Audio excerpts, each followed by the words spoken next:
We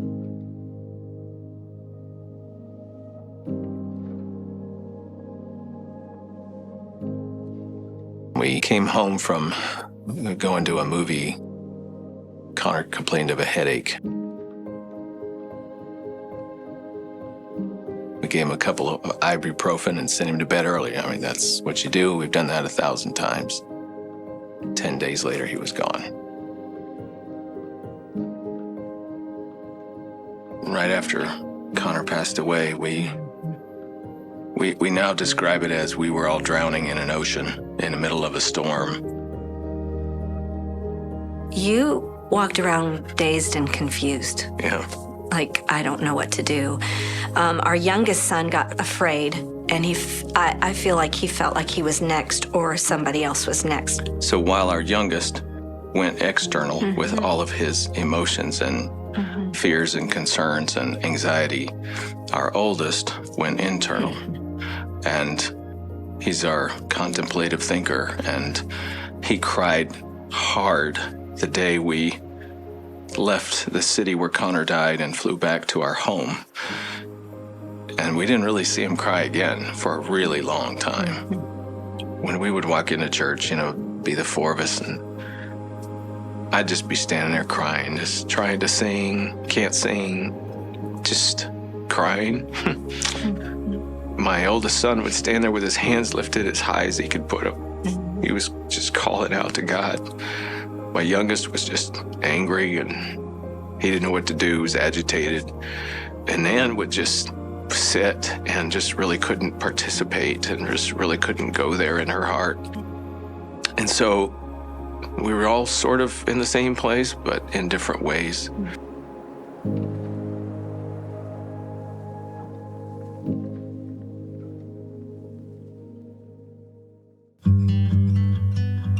Have you ever returned from a trip and asked your traveling companions what they remember from the experience?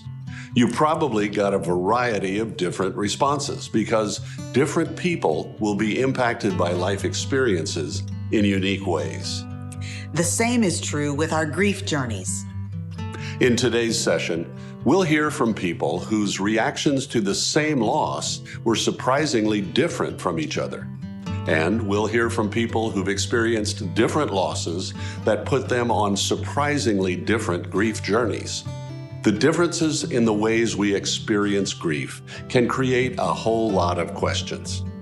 Thinking through these questions will help you better understand the types of experiences you might go through on your grief journey.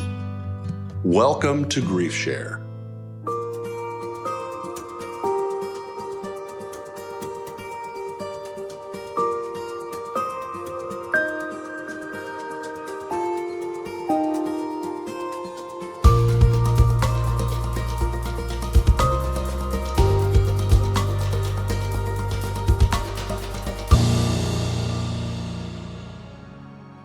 Your experience of grief is connected to the relationship you had with your loved one. And this goes a long way toward explaining why your grief experience will be unique to you.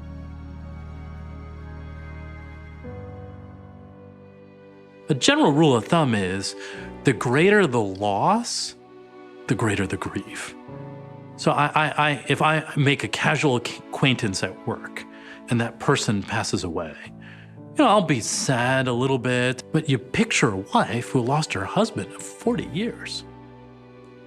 There's going to be deep grief and pain and sorrow and sadness and disappointment and confusion because they had 40 years together. It doesn't matter how healthy or how mature they are, they're going to struggle in the midst of that because the loss is so significant. I grieved my sister hard. But Mark, again, because he was my husband and my one flesh, there's nothing to describe that level of loss, that level of aloneness, that level of, oh my goodness, my whole life has cratered in front of me. I remember when my dad's dad died, We were very sad. It was scary. But it was, when it was over, and the funeral was done, it felt like it was just done. When my mother's parents passed away, I remember again being sad, but once the funeral was done, it was just over. I didn't process it too much.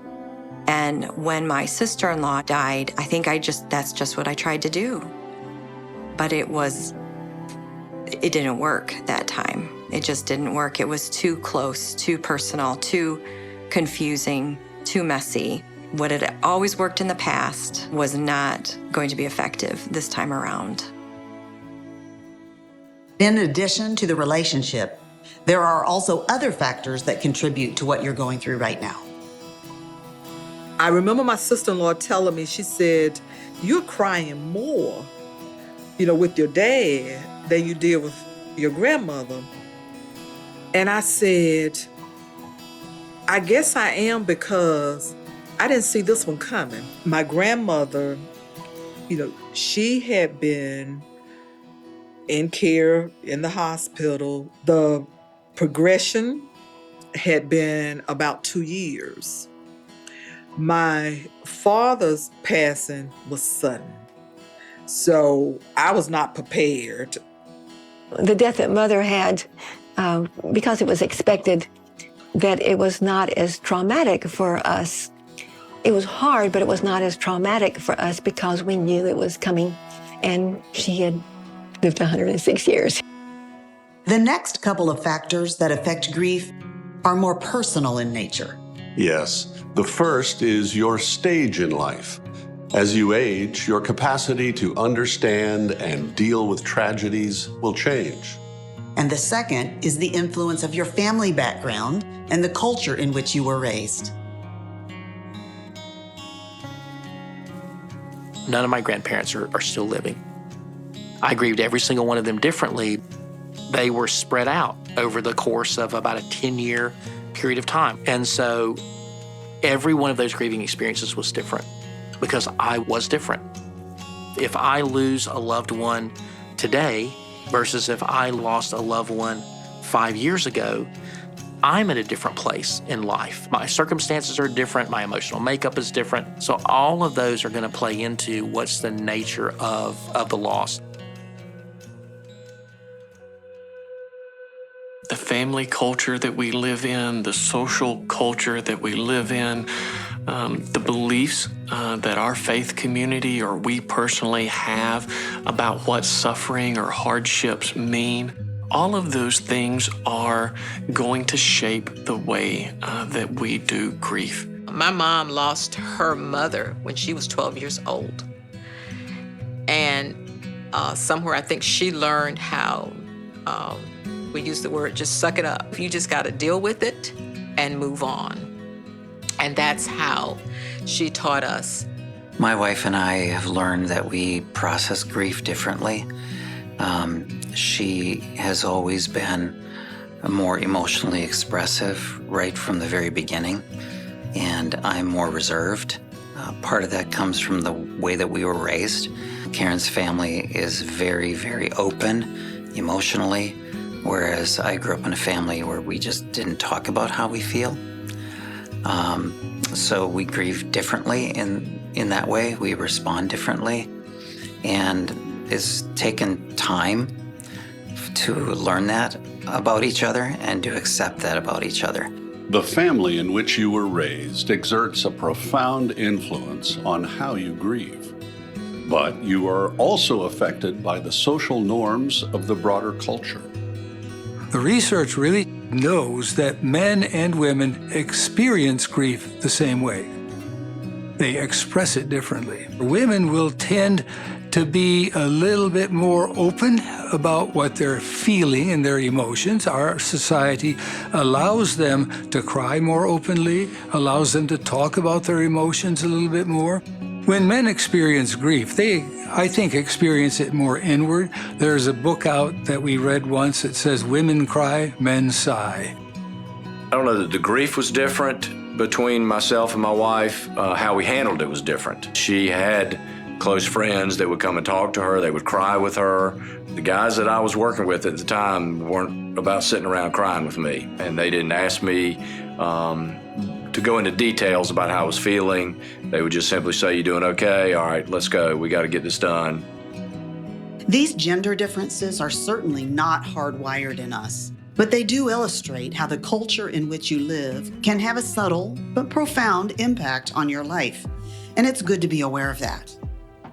Your unique grief journey will also be shaped by your personality and the typical way you've learned to handle stress in life, what we might call your grief style. Some of us might be external grievers. You see grief out here. It comes out in tears. It comes out in words. I just kind of wear it all over myself. It's external. It's obvious. I'm an extrovert. I like to talk. I like to process verbally. And thankfully, my parents were very open to me just kind of telling them what I was going through. And then I had two very good friends that they were fantastic, that I would just spend lots of time just processing with them. And that was very, very helpful to me. Some of us might be internal grievers. The way that we navigate the pain that is all around us and within us is to try to do something productive and helpful with it. And so we're caring, serving. I know that when it comes to grief and loss, that I'm trying to figure out how can we make things as good as they can be given the circumstances. That doesn't keep me from feeling the emotion, and I don't think it's a question of trying to forestall it. I think it's just if I do that first, then maybe it frees me up to handle the emotions in my time, in my way, in a way that is healthier for me. There's no one size fits all with grief. I remember specifically when my mother passed. I preached a message that Sunday, and the topic was just keep going. And so what I did was I just kept going.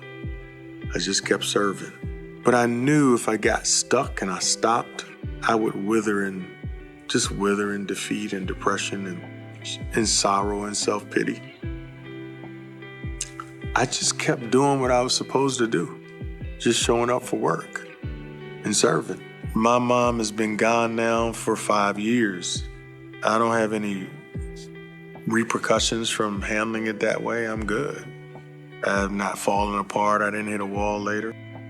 You have to know what works for you. If you need time off, if you need a break, need time to process, take that time. These two grief styles are probably best thought of as the two ends of a continuum. And in the middle are grievers who tend to blend both of these styles. That's probably where most of you are. But wherever you fall on the continuum, you can move forward in your grief journey. Understanding this grief style continuum is especially important for grieving family members living under the same roof. It can help alleviate potential tensions that might arise as everyone tries to manage their grief. My husband and I are two very different people. I'm a person of action, make a decision and get going, and he's a person of, I have to evaluate all the pros and cons for a very long time before I make a decision.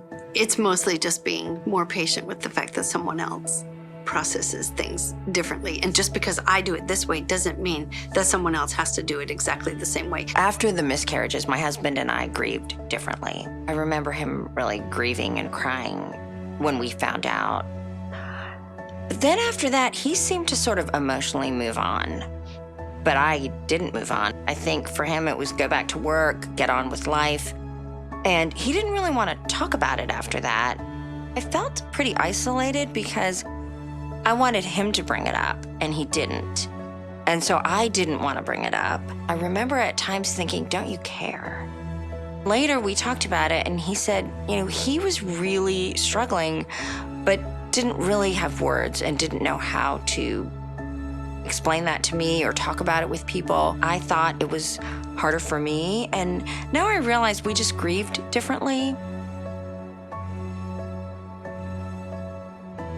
When you take a trip, it's always a good idea to give yourself some cushion time so that you can handle any surprises along the way. Being prepared for surprises is also a good idea when it comes to your grief journey. The most common type of surprise you're likely to face is what we call a grief ambush. A grief ambush is when some trigger you associate with your loved one prompts a sudden wave of sadness and tears. We all get ambushed, especially in those early months, and you're not prepared for it. You're really not prepared for it. It just comes out of the blue, and different things trigger it. Sometimes things you wouldn't even think would trigger it. I have yet to pass a motorhome on the road here 6 years later that I don't instantly anchor back to my husband, Ken, because we had a motorhome. And some of our last years were spent doing a lot of things in that motorhome. The weirdest thing, I went to a family reunion after my mother passed, and for whatever reason, I touched my mother's sister's hair, and it felt just like my mother's hair, really soft. I was definitely ambushed. Did I see that one coming? Nope. So you can't even plan for those ambushes. One of the things that we want to get across is you never apologize for your crying, for your grieving, because tears, for one thing, they're normal. They are a gift from God. And you cannot predict your grief. You cannot control your grief. You just let it occur. And if other people are uncomfortable, so be it. This is more for you and for your adjustment and moving forward. Much to her surprise, after her son Connor's death, the music that Nan had so enjoyed became an ambush for her. And that created a rift in how the family dealt with a significant area of their life. Connor could sing like nobody's business. He had an amazing voice. And so it was beautiful to be at church, sitting next to him. And that was hard for me not to have him there.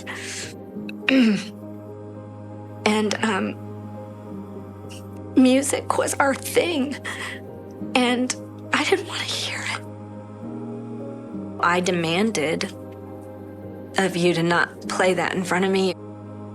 I'd have the Christian music playing, and then as soon as she got in the car, I'd turn it off because I knew that was a trigger for her. And that was such a challenging place. Because that was our world together as a family. It was hard to share those positive, good messages. We really couldn't share them. And at the same time, I wanted to respect what would trigger your deep pain. And so, there were a lot of stuck places in there. I sat with a woman one time very early after Connor died, and I remember her taking my hand and saying, that man, that husband of yours, that is the man that you had that child with. And that is the man that you lost that child with. And that is the man that you buried that child with. And that is the man that you're grieving over that child with. And only he knows that pain. Only you know that pain together, and only you know that child together.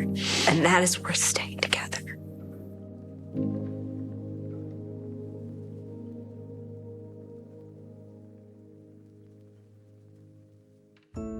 Grief ambushes often occur when you face the many first times you do something by yourself that you used to do with your loved one. The first time I went to the gas station to fill up my car, I cried because I know how to pump gas.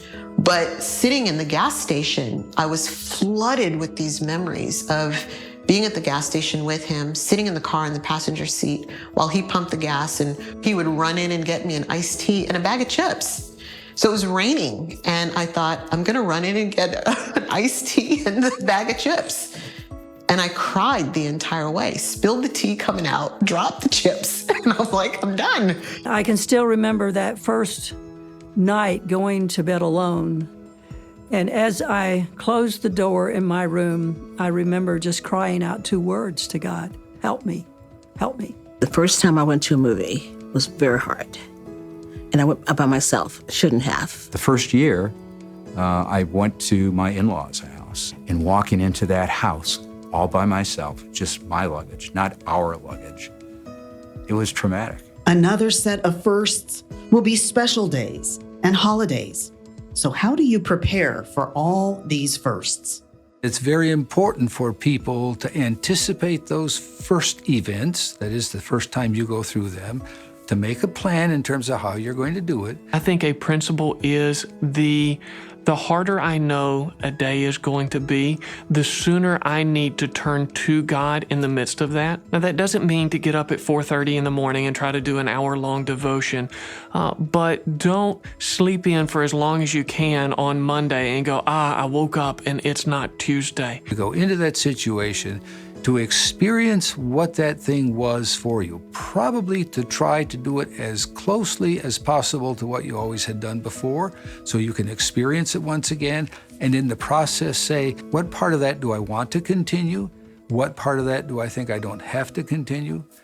For a lot of these firsts, a transition plan might include friends or family members.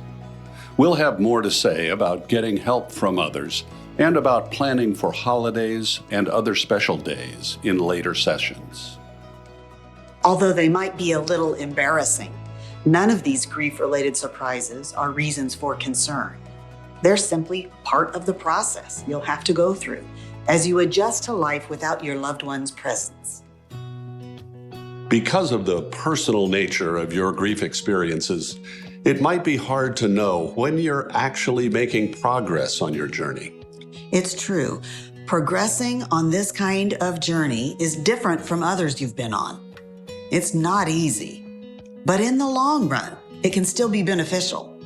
And a significant part of experiencing the benefit is having appropriate expectations. Here are some ways you can think about your grief that can help you more effectively gauge progress. Going through my own great pain and suffering and loss caused me to ask different questions about how the world works and how we think about grief. And one of the things I've learned is a great misunderstanding about the process of grieving, that we think grief should be mastered. You know, we pull up our bootstraps and we're going to beat this thing. Whatever it is, however it is, we face it, we conquer it, we move past it. That language just doesn't work with grief. I have a friend. Her name is Jody. And her son, Cody, had a brain tumor. And when Cody was 12, almost 13, he died. And about 5 years after he died, I asked Jody, what's this grief process like for you this far down the road? How has your grief journey been? And she gave me a really interesting insight. She said there's days that I would wake up and at the very beginning there was a fog that just filled everywhere I went.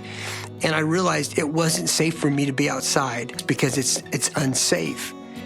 And she said eventually the fog would lift and just become a real overcast day. I could get outside, but everything was gloomy, everything was dark, but I could still navigate through the world. And she said eventually the overcast became partly cloudy days and sun would break through. And then there would occasionally be a day that was clear skies. Every day when I got up, I would have to check outside to see what's happening with my grief today. Some days I would be socked in because it was completely foggy. Some days I could navigate, but I should do minimal because it was a cloudy day. And then some days it was just okay. And she says the further I get away, the more sunshiny days that I have. And so we just need to be patient with each other and patient with ourselves and allow the process to take place. We don't master grief. We learn to live with it. We learn the lessons of it. We walk with it. We listen to it. It is never your friend. But at the very same time, it can be a teacher. So take a deep breath and recognize that you're going to walk with this. It's like a life-altering disability. You wake up in the morning and it's there. And so you deal with grief like you deal with a severe disability. You face the hard facts, and then you just move forward and embrace it as part of life with all its brokenness and disappointment. Embracing grief. I know that sounds funny. It's like you embrace it like a loved one. No, not like that. Embrace grief, because you have to go through it because you've loved. And now that person's gone and you just have a memory. You embrace it, then you move on. Your grief is integral to life. And once you embrace it, then the waves of pain and grief, they begin to calm a bit. They begin to subdue. Those waves will still, I think, they will always swell up from time to time. But when you have survived the storm, then the swells become gentle reminders that although the pain persists and you will carry it with you, that God is still there. And that gives you the confidence that you will survive. Thank you for being with us today. Last time we shared with you the commitment that your Grief Share leaders ask of you. It's significant, but so is the value of being a part of this group.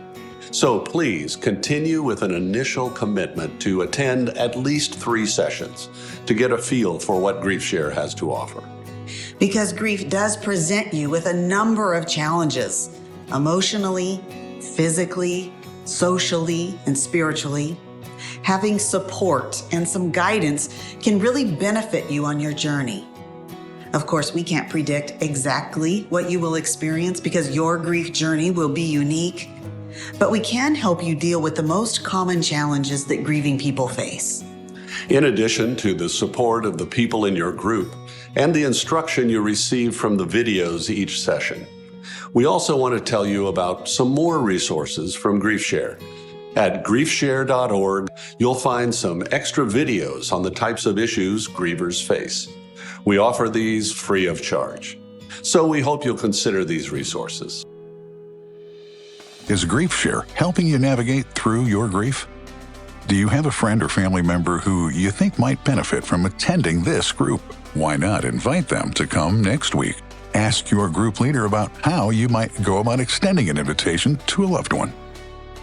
As you face the daily emotions and life changes that come with grief, it can be hard to remember daily tasks and responsibilities. To organize your thoughts and your day, check out the 4 tips in your participant guide in the mini article, Scattered Brain, How to Stay Focused. Looking for more help for your journey? Visit griefshare.org to watch bonus videos from both experts and testimonials, as well as helpful articles and additional resources to help you manage your grief. By the way, are you enjoying your daily Grief Share emails yet? If you haven't, be sure to log in to Grief Share and sign up to receive encouraging emails filled with ideas and tips on how to continue making progress on your grief journey. Just visit griefshare.org today. After he died, my Saturdays were just me. They are there with their husbands and their wives, and I was by myself. I had no purpose, nowhere to go, nothing to do. And unfortunately, I turned to alcohol to ease the pain. It's really easy to sit at home and say, I just don't want to deal with the world. Thank you once again for sharing your grief journey with us today. We look forward to talking with you next time.